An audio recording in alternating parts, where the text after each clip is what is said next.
भजो गिरिधर गोविंद गोपाला। भजो मुरली मनोहर नंद लाला। भजो मुरली मनोहर नंद लाला। भजो गिरिधर गोविंद गोपाला। भजो गिरिधर गोविंद गोपाला। भजो मुरली मनोहर नंद लाला। भजो मुरली मनोहर नंद लाला। भजो गिरिधर गोविंद गोपाला। भजो गिरिधर गोविंद गोपाला। बोलिए वृंदावन बिहारी लाल की जय जय श्री राधे। जय जय श्री राधे। सभी भक्तों से निवेदन, बहुत एकाग्रचित होकर, बहुत मूल प्रसंग है, इसलिए गीता के सत्संग रूपी इस श्लोक को बहुत एकाग्रता के साथ एक एक शब्द को हृदयंगम करने का पूरा प्रयत्न करें। आपके साथ गीता के चौथे अध्याय के 16वें श्लोक पर चर्चा चल रही थी।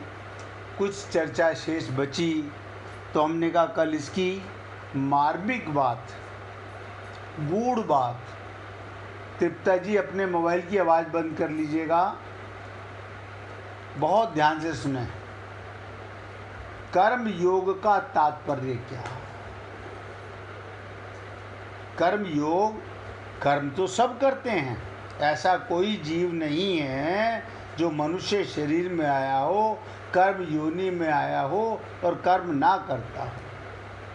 लेकिन कितने मनुष्य ऐसे हैं जो कर्म योग करते हैं। हमने आपसे निवेदन किया, कर्म सब करते हैं, अकर्मा कोई नहीं है, लेकिन कर्म योग। अब सरल माध्यम से बताने का प्रयत्न करूंगा। थोड़ी देर में ये श्लोक समाप्त हो जाएगा, 17वें श्लोक पर चर्चा चालू हो जाएगी। 16वें श्लोक का अभी भी किसी ने 10-15 मिनट एकाग्रता से सुना तो पूरा लाभ मिलेगा। कर्म संसार के लिए, योग अपने लिए। कर्म संसार के लिए और योग अपने लिए। अपने का मतलब आत्मा के लिए, अपने स्वरूप के लिए। कर्म के दो अर्थ होते हैं, करना और ना करना। कर्म करना और ना करना, ये दोनों प्राकृतिक अवस्थाएं हैं। इन दोनों ही अवस्थाओं में अहमता रहती है, अहंकार रहता है, अज्ञान रहता है। कर्म करने में कार्य रूप से अहमता रहती है, मैंने ये कर्म किया, और कर्म ना करने में कारण रूप से मेरा इससे कोई मतलब नहीं, मैंने कर्म नहीं किया। जब तक अहमता, अज्ञानता, अहंकार है तब तक संसार से संबंध है। देखिए, एक छोटा सा शब्द है अहंकार, कि क्यों है?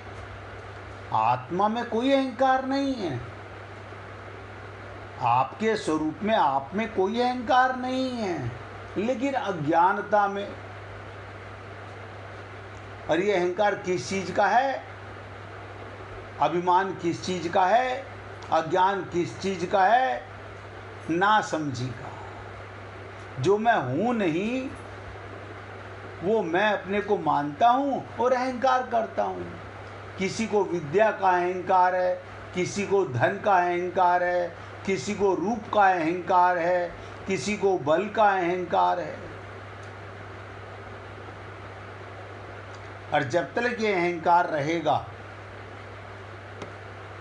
तब तक संसार से संबंध है, और तब तक संसार से संबंध है तब तक अहमता है। यानी निचोड़ हमारा कल्याण नहीं होगा, योग नहीं होगा, परंतु योग दोनों अवस्थाओं से अतीत है। उस योग का अनुभव करने के लिए अहमता से रहित होना आवश्यक है। बस भगवान की शरणागति, गुरु की शरणागति हमें क्या सिखाती है? अहंकार को गला देती है। धीरे धीरे अभिमान गल जाता है, एक दिन में खत्म नहीं होता। धीरे धीरे अहंकार गलने लगता है, ज्ञान बढ़ने लगता है, श्रद्धा और विश्वास बढ़ने लगता है। आप देखिए, यही गुरु मंत्र है। कई बार आपसे निवेदन किया गया, श्रद्धा और विश्वास। अब हमारा अपने परमात्मा के प्रति, अपने गुरु के प्रति कितनी श्रद्धा है और कितना विश्वास है। यानी प्रश्न करना तो बहुत अच्छी बात है। अगर हम संत महात्माओं से नहीं पूछेंगे, भगवान से तो जाके पूछ नहीं सकते, गुरु से नहीं पूछेंगे तो कौन हमें बताएगा। लेकिन उनके शब्दों को सुनने के बाद भी पूर्ण समर्पण ना हो, विश्वास ना हो, तो कोई लाभ नहीं मिलता।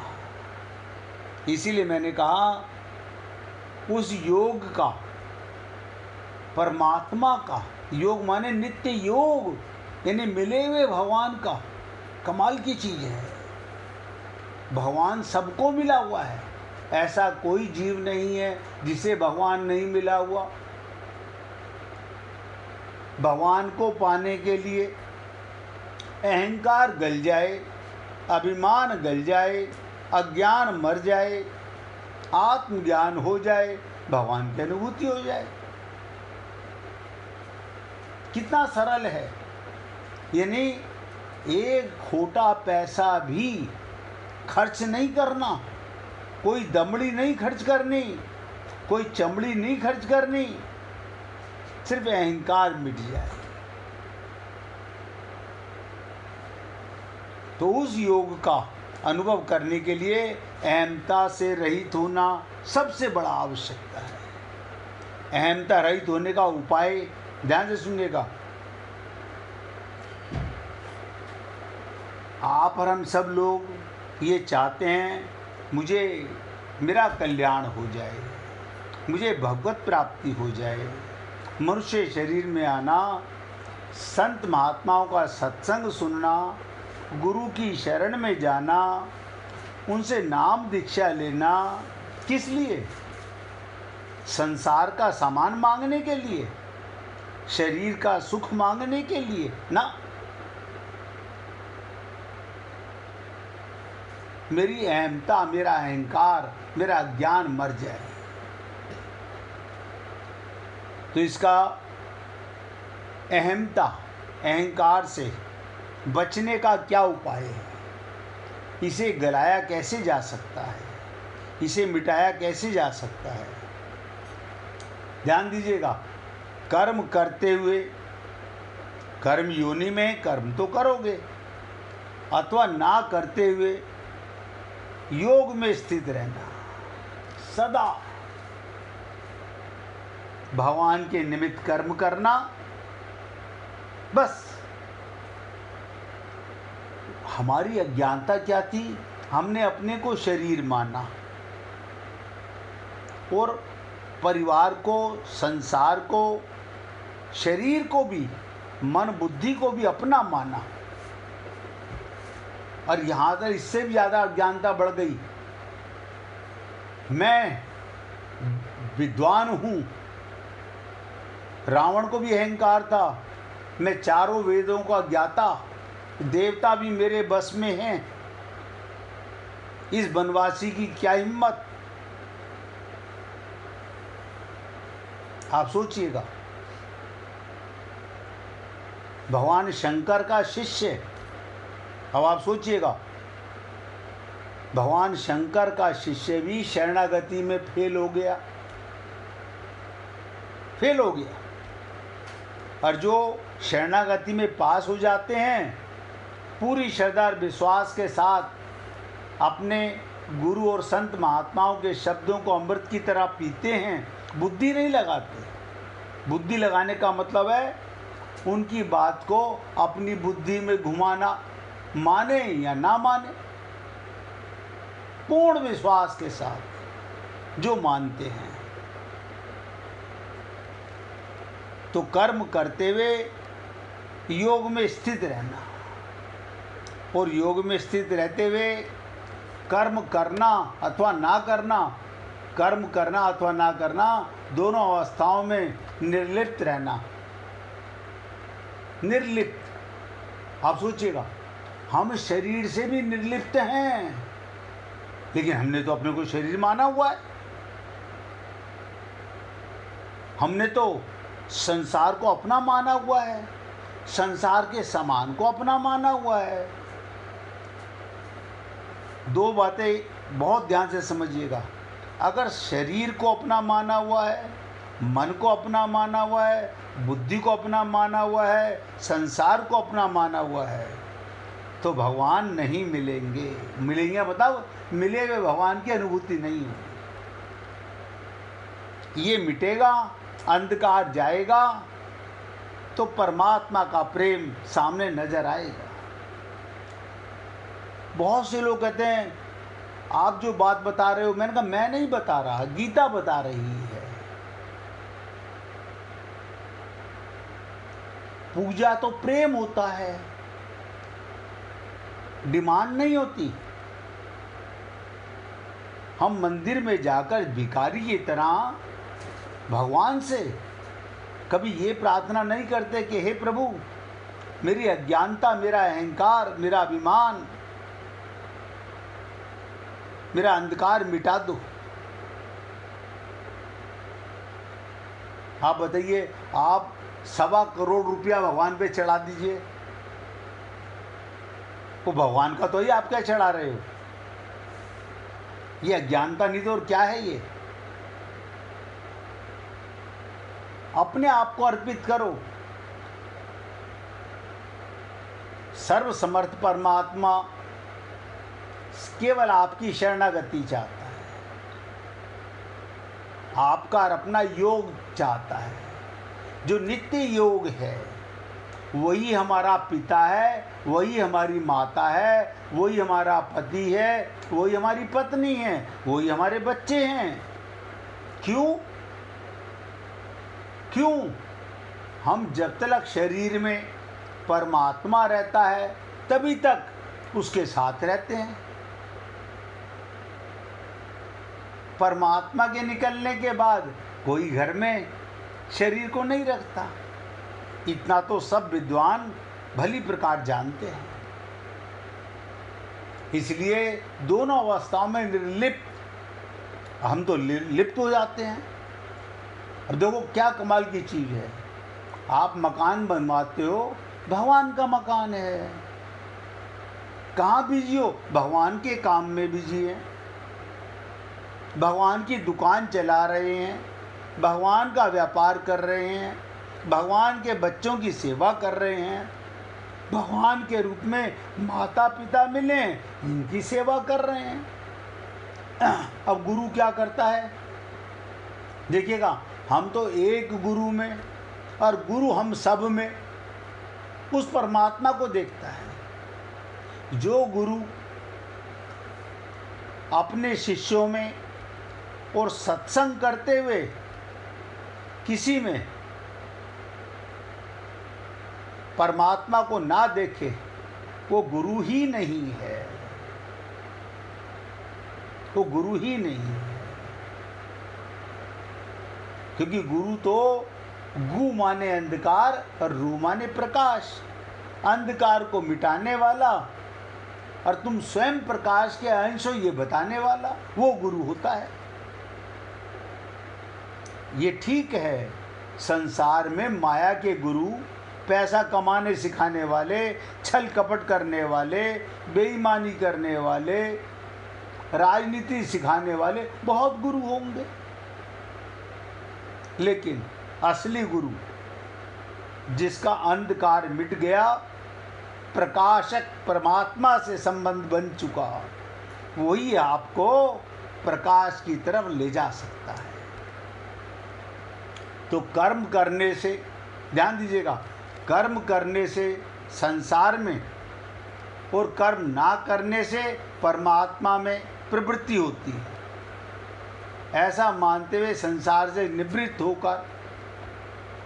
होकर एकांत में ध्यान और समाधि लगाना भी कर्म करना है। ये जो साधना कराते हैं संत महात्मा, ध्यान हम लोग करते हैं, ये भी क्या है? ये भी कर्म है। क्या मतलब? मन को संसार से हटाकर उस परवरदिगार परमात्मा में समर्पण करना। हमने आपसे कई दिन पहले बताया था कि अनहद बाजत बांसुरी, जब आप मन से भी अमन हो जाएं, मन तो माया का बेटा है, अब मन नहीं रहे, मन का काम था संसार से हटा के यहाँ तक लाना, लेकिन इसके बाद मन को भी छोड़ देना है।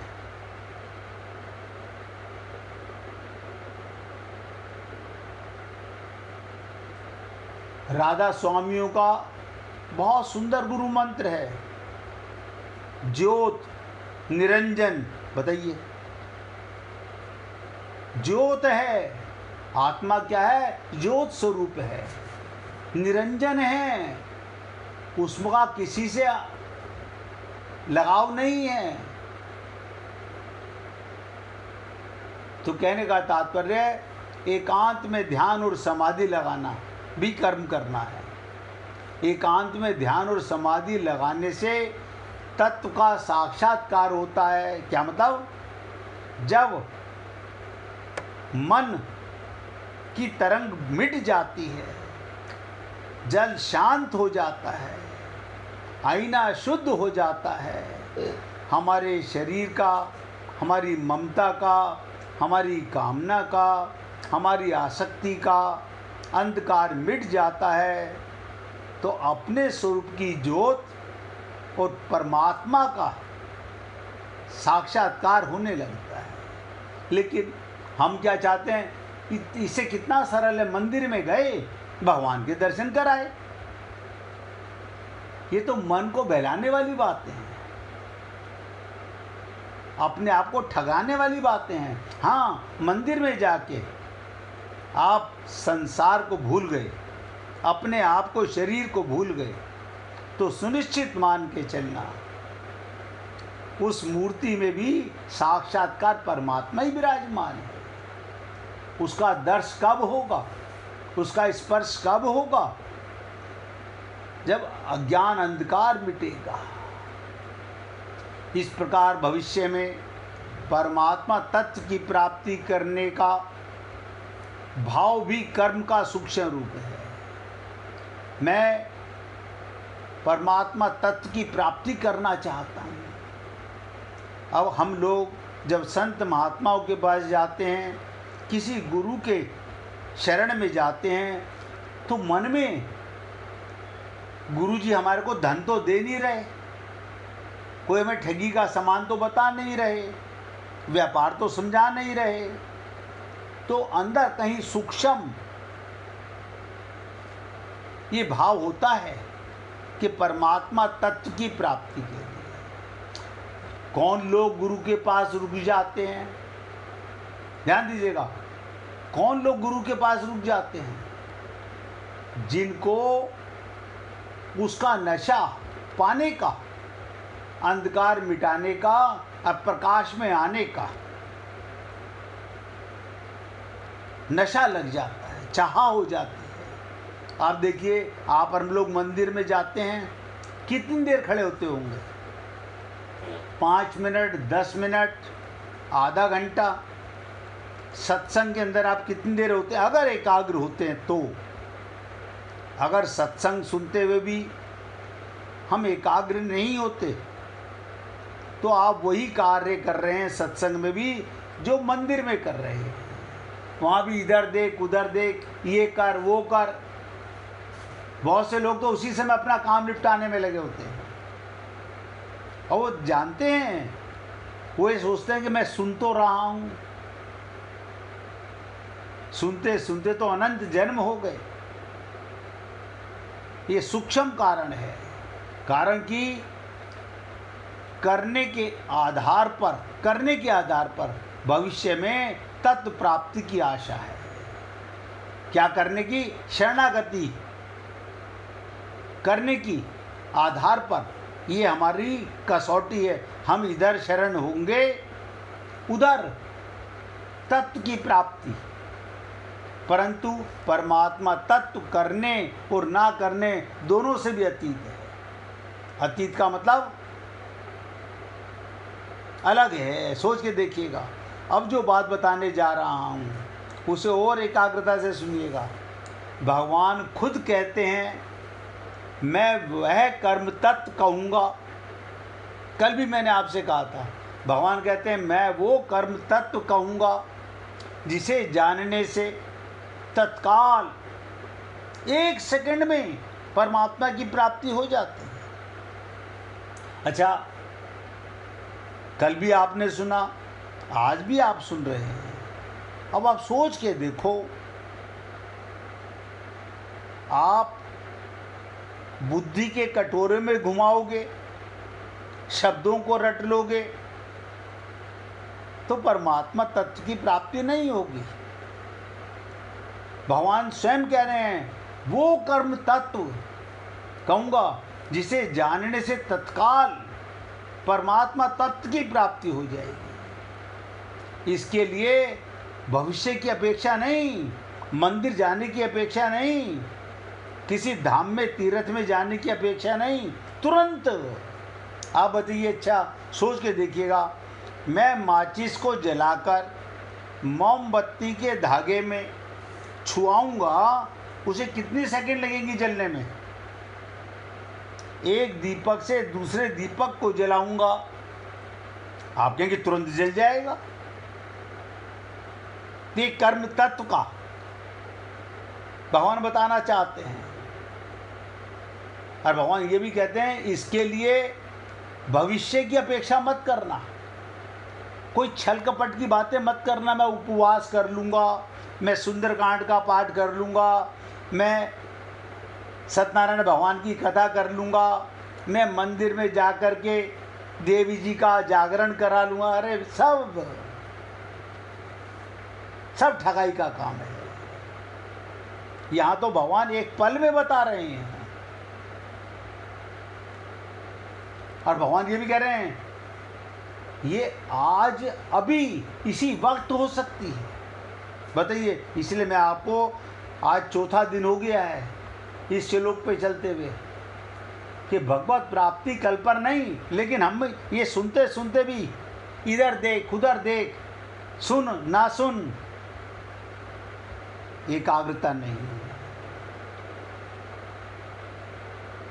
क्योंकि परमात्मा तत्व संपूर्ण देश में, संपूर्ण काल में, संपूर्ण वस्तु, व्यक्ति, शरीर, इंद्रिय, मन, बुद्धि, प्राण में समान रूप से परिपूर्ण है। परमात्मा तत्व सारे देशों में, सारे समय, सारी वस्तुओं में, सारे व्यक्तियों में, सारे शरीर में, इंद्रियों में, मन, बुद्धि, प्राण में समान रूप से परिपूर्ण है। मनुष्य जहाँ अपने को मानता है, अपने को जहाँ मानता है, परमात्मा वहीं में है। अब मैंने कई बार आपसे निवेदन किया कि एक व्यक्ति ने हमसे पूछा कि महाराज अब इस समय मैं खाने में, तो हमारा परमात्मा कहाँ है? मैंने कहा परमात्मा भी मैं खाने में है। बहुत गहराई से समझिएगा, आप खाने में हैं तो परमात्मा भी पैखाने में है, वो भी वहीं पर ही है। आप रसोई में हैं तो परमात्मा भी रसोई में है। क्यों? हरि व्यापक सर्वत्र समाना। आत्मा परमात्मा के बिना नहीं रह सकती। हमें अपना पता नहीं है, इसलिए परमात्मा को खोज रहे हैं। परमात्मा वही, तो कर्म करते समय अथवा ना करते समय, दोनों अवस्थाओं में परमात्मा तत्व का हमारे साथ संबंध ज्यों का त्यों रहता है, नित्य प्राप्त रहता है। केवल प्रकृति जन्य क्रिया और पदार्थों से संबंध मानने के कारण, अब देखो राज बता रहा हूँ, 1 मिनट में अगर शरणागति हुई आपकी अपने गुरु के प्रति और परमात्मा के प्रति, एक पल में भगवत प्राप्ति होगी। क्या कह रहे हैं भगवान? केवल प्रकृति जन्य क्रिया पदार्थ से संबंध मानने के कारण, क्या बताओ, मैं इस शरीर को, चमड़े के शरीर को, मिट्टी के शरीर को अपना मानता हूं, तो मेरा संबंध किससे हो गया? शरीर से हो गया। परिवार को अपना मानता हूं तो संबंध किससे हो गया? परिवार से हो गया। तो इसका मतलब क्या हुआ? मेरा ध्यान इनकी तरफ हो गया, जड़ वस्तुओं की तरफ हो गया, चेतन को भूल गया। इनसे संबंध मानने के कारण उसकी अनुभूति नहीं हो रही। सबको मिला हुआ है, मैं आपको भगवान दे नहीं सकता, क्योंकि आप रहते ही भगवान की गोदी में हो। सब भगवान की गोदी में रहते हैं। भगवान आपके बिना नहीं रहता, आप भगवान के बिना नहीं रहता है। लेकिन ये पापी मन, ये पापी बुद्धि, ये पापी शरीर, माया का, प्रकृति का हमने मैं मान करके, ये मेरा, ये मेरा, ये मेरा, ये मेरा। आप सोचिएगा, जब हम कहते हैं भगवान को ठाकुर जी मेरे, ये भगवान मेरे, ये लड्डू गोपाल मेरे, मैं कौन है बस इतना बता दो। जब मैंने कहा ये लड्डू गोपाल मेरे, तो मैं कौन है? अगर मैं आत्मा है तो सुनिश्चित परमात्मा उसमें नजर आएगा। अगर मैं शरीर हूँ तो मूर्ति नजर आएगी, उसका साक्षात्कार परमात्मा तत्व की अनुभूति नहीं हो सकती। इसलिए भगवान ने कहा, मैं तुझे अर्जुन वो कर्म तत्व कहूँगा जिसे जानने से तत्काल परमात्मा तत्व की प्राप्ति हो जाए। लेकिन अर्जुन ने, मैं 2 बातें बताना चाहूँगा। मैं ये नहीं कह सकता कि अर्जुन मूर्ख था, अज्ञानी था, वो समझ नहीं पाया। सच्चाई क्या थी? 2 बातें, या तो ममता में, मोह में, कामना में और आसक्ति में इतना लिप्त था कि साक्षात नारायण रथ पर विराजमान है, उनकी बात को सुना अनसुना कर रहा है। जैसे आप और हम लोग संत महात्माओं के शब्द सुनते हैं, लेकिन सुन करके अनसुना कर देते हैं। या वो जान तो गया, लेकिन हमारे लिए प्रश्न करेगा। दोनों बातें हैं। अगर जान जाता तो आगे प्रश्न नहीं करता, उठा के धनुष भगवान के नेत्र युद्ध करता, बाद में भी करेगा। तब बताएगा। 18वें अध्याय में जब हम पहुंचेंगे तो आपके सामने वो चर्चा भी आएगी। क्या कहेगा? नष्टो मोहो स्मृति लब्धा। हे गोविंद, सारा मोह समाप्त हो गया। ना शरीर से कोई ममता है, ना परिवार से कोई ममता है, ना संसार से कोई ममता है। नष्टो मोहो स्मृति लब्धा। मुझे आपका और अपना संबंध नित्य प्राप्त परमात्मा का अनुभव हो गया। अब देखिए, मैं तो निवेदन कर सकता हूँ, मानना ना मानना, कितनी श्रद्धा के साथ आप इसको समझ पा रहे हैं। अब एक बार कीर्तन करेंगे, उसके बाद 5 मिनट की और चर्चा इसी श्लोक पर बहुत इम्पोर्टेंट करने की मन में आ रहा है। श्री राधे गोविंदा मन भजले हरि का प्यारा नाम है।